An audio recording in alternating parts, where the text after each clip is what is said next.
sommes là donc, pour parler d'Alan et de son année scolaire, donc 2014-2015. Moi, j'ai pour mission de vous faire un bref rappel pour mémoire du parcours médical d'Alan et des effets secondaires qu'il rencontre et qui impactent fortement sa scolarité. Et d'autre part, j'ai sous les yeux les derniers comptes rendus de la neuropsychologue que Alan a vu en séance de remédiation toute l'année dernière. Je l'ai amenée parce qu'elle souligne quand même quelques évolutions positives. Oui. Et donc, va falloir un peu le signaler aussi. Mais sinon, pour rappel, Alan a une tumeur cérébrale qui s'appelle un gliome de bas grade. Alors, c'est pas complètement un cancer, mais de par sa localisation, c'est quelque chose qui est problématique parce qu'on sait que c'est la boîte crânienne et que pour y intervenir, c'est quand même assez compliqué. Donc, Alan a une première intervention pour enlever la totalité de la tumeur. Et ensuite, il a présenté une rechute en 2013.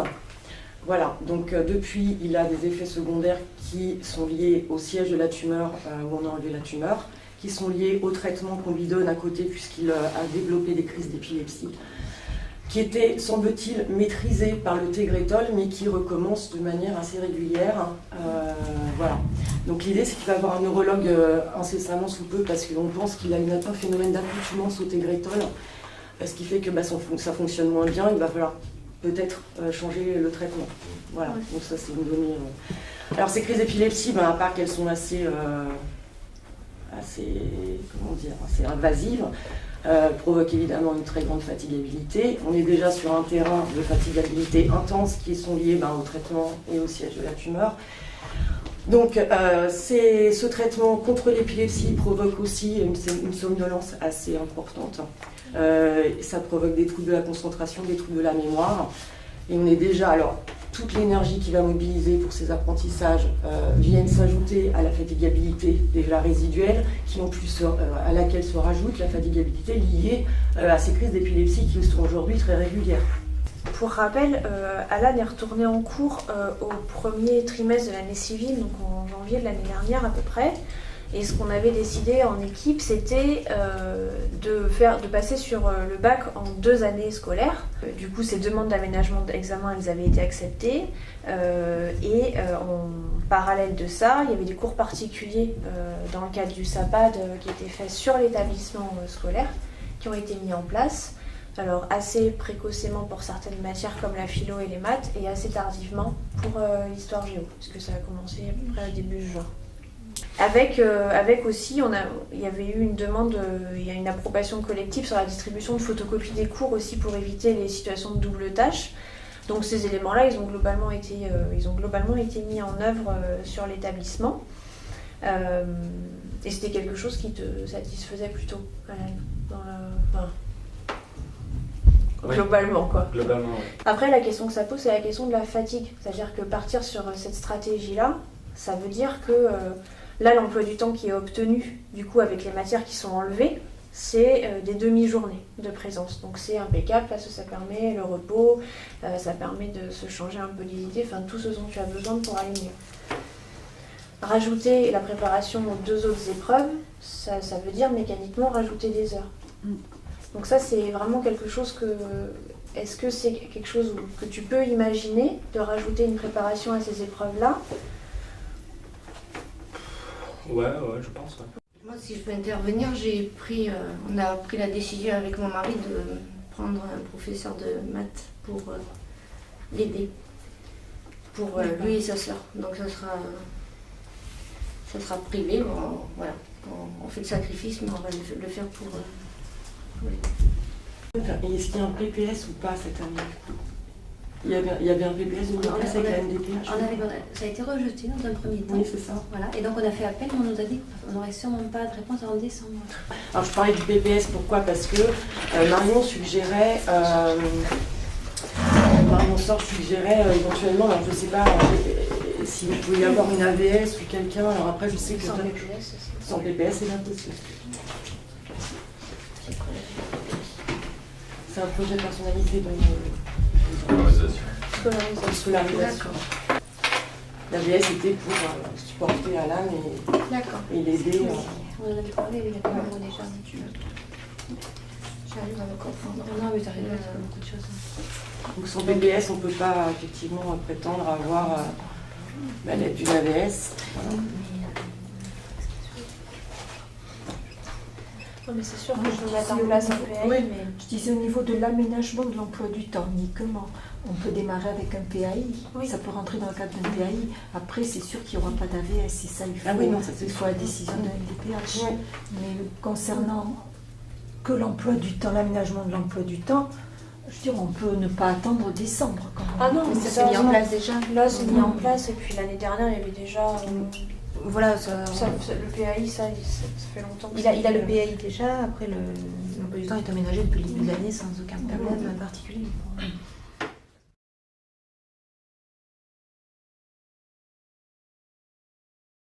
Est-ce qu'au niveau du SAPAD, on pourrait avoir des cours dans les matières là, du rattrapage pour Alan, compte tenu Alors, des difficultés?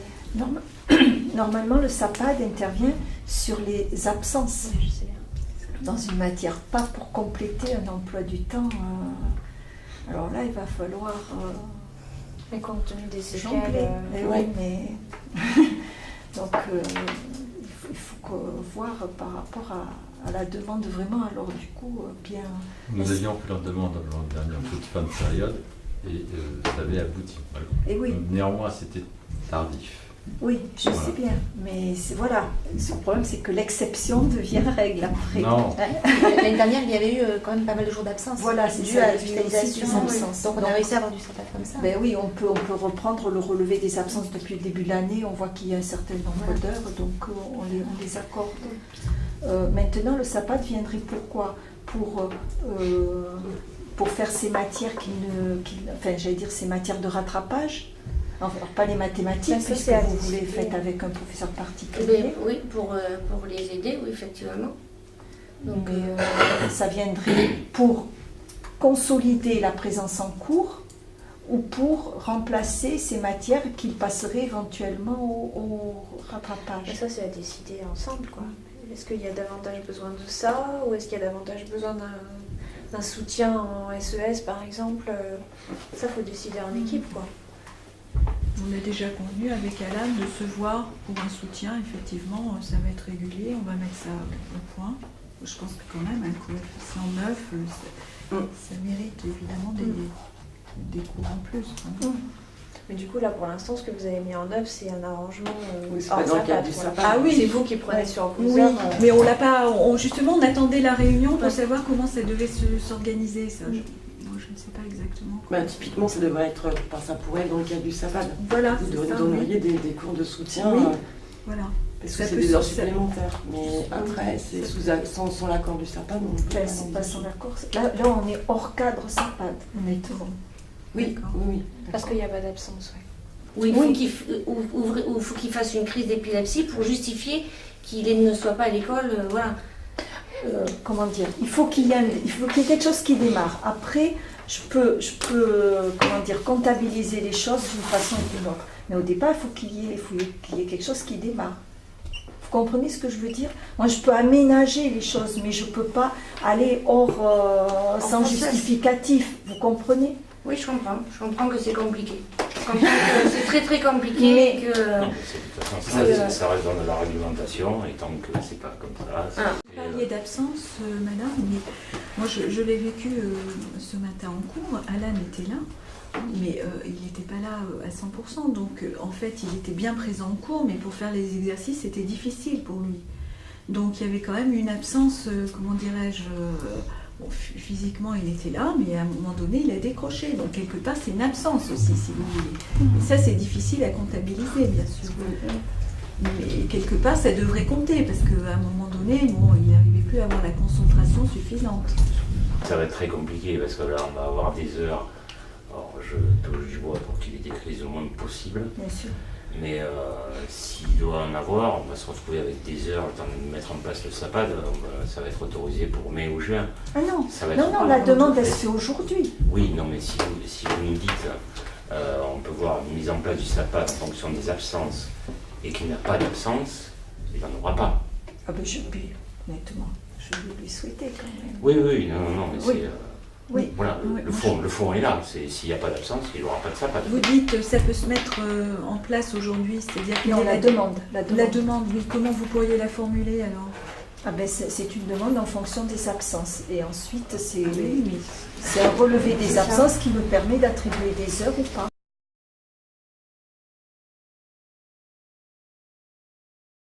L'année dernière, le scolaire a pu obtenir des heures de SAPAT en s'appuyant là-dessus, c'est-à-dire en disant cet enfant avec des absences longues et durables qui ont empêché, ce jeune garçon, pardon, qui ont empêché qu'il dispose de tout son temps de scolarité, et donc on demande une extension du temps de prise en charge SAPAT pour pouvoir rattraper ces temps-là.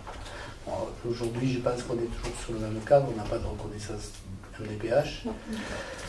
Je vous entends parler d'AVS, je suis un peu inquiet sur la capacité à la MDPH de vous accorder une AVS. Je suis d'accord. À mon avis, ça ne fonctionnera pas. La deuxième chose, c'est pour faire quoi? On aura du mal à avoir une AVS spécialisée à ce niveau-là. Voilà. Deuxièmement, il y a le délai d'obtention de l'AVS qui est toujours là, qui pose toujours le même problème, c'est-à-dire que le temps que le dossier soit géré, ça sera 4 mois. Et c'était une suggestion donc de Marion, voilà, parce qu'il y a vraiment des troubles. Aujourd'hui, on est plus dans le cadre d'une maladie validante durable, aux effets qui à certains moments ne sont plus présents. Et donc, du coup, la MDPH dit ne relève pas de ma compétence, globalement. À l'époque, si je puis me permettre, à l'époque où la MDPH ils ont refusé, il n'y avait pas assez d'éléments, visiblement, puisqu'il n'y avait pas les crises d'épilepsie. Entre-temps, donc le professeur Loiseau a vu Alan. Donc ce qui l'inquiète, c'est effectivement ces crises d'épilepsie. Mais Alan, il nous fait des crises d'épilepsie, en moyenne, c'est 2 par semaine et au réveil. Moi, ce que je veux dire, c'est que quand la MDPH se prononce, elle se prononce sur une demande de compensation, pas sur un état. Dans ce cas-là, qu'est-ce qui empêche Alan d'aller au lycée? Comment on peut compenser ces choses-là, ce handicap? Ça s'appelle un handicap à ce moment-là. Si on demande par exemple un accompagnement à l'AVS, il faut le justifier par un emploi de l'AVS. Aujourd'hui, quelle est l'utilité d'une AVS auprès d'Alan en cours? Bon, est-ce que ça va être d'écouter à sa place, de lui reformuler les consignes, de lui demander de faire, d'écrire à sa place, d'organiser les cours à sa place, de répondre aux questions à sa place? Vous voyez, c'est des cadres d'emploi, et j'ai pas dit que c'était restrictif, mais à un moment donné, il a dit, il ne va pas vouloir quelqu'un tout le temps à côté de lui, et il n'aura pas tout le temps quelqu'un à côté de lui. L'idéal pour Alan, c'est que lui, il est demandeur, et comme il nous dit, moi, le temps libre que je passe au lycée, pourquoi ne pas avoir une personne pour m'aider? Donc, au lieu de l'avoir en cours avec lui, qui effectivement peut le gêner par rapport à ses camarades, pourquoi les temps libres d'Alan, il n'y aurait pas une personne qui puisse être là pour l'aider? Le TIDED, l'année dernière, quand on a parlé de TIDED, c'est pour ça qu'on s'est trouvé dans le SAPAT, parce qu'on pensait qu'il fallait que ce soit un prof. Si c'est une AVS, ça ne sera pas un prof, clairement. Ça sera tout à fait autre chose. Ce sera quelqu'un qui l'aidera à se maintenir au travail, qui l'aidera à organiser son boulot peut-être, mais qui ne fera pas le travail avec lui et qui ne lui reformulera pas les cours. Parce qu'elle n'en aura pas la compétence. Ça n'existe pas. En plus, là, on a 2 conversations en une. Je pense qu'il faut cadrer déjà sur le SAPAT. On n'avait pas fini d'en parler. Moi, financièrement, on travaille tous les deux avec mon mari, il n'y a pas de souci, on va payer parce que c'est notre fils et qu'on veut donner toutes les chances pour lui. Mais à un certain moment, on a besoin d'aide, c'est pas du cinéma, c'est pas... voilà, on demande juste d'être aidé financièrement pour qu'il puisse être suivi par Marion, pour avoir des cours particuliers, pour l'aider, pour qu'il puisse réussir. C'est ce qu'on disait tout à l'heure, somnolence plus, grande fatigabilité, problème de concentration, mémorisation, c'est beaucoup.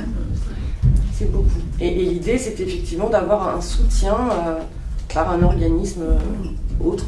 Et d'avoir une compensation des séquelles de sa maladie, parce qu'on est bien là-dessus. Là. S'il décroche, c'est à cause de la localisation de la tumeur et du Tegretol. Écoutez, vous avez la reconnaissance de l'handicap, demandez à l'AVS, vous pouvez le faire.